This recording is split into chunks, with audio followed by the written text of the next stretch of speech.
الموانع القاتلة قبل التمرين دي أكلات لازم تبعد عنها تماما قبل التمرين عشان ما تتعبش أو تتصاب. الأكل الدسم والتقيل زي الأكلات اللي فيها دهون كتير زي المقليات والوجبات السريعة، والأكل اللي فيه قشطة أو سمنة كتير.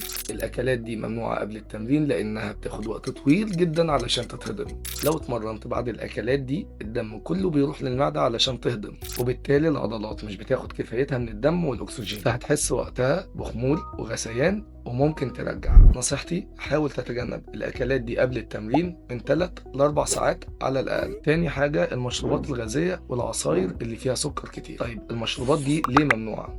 السكر الكتير ده بيعمل حاجة اسمها سبايك اللي هي ارتفاع مفاجئ في سكر الدم، وبعدها بيحصل كراش بينزل فجأة، وده بيخليك تحس بالتعب والدوخة والخمول بسرعة جدا وانت بتتمرن، كأن طاقتك اتسحبت بالكامل.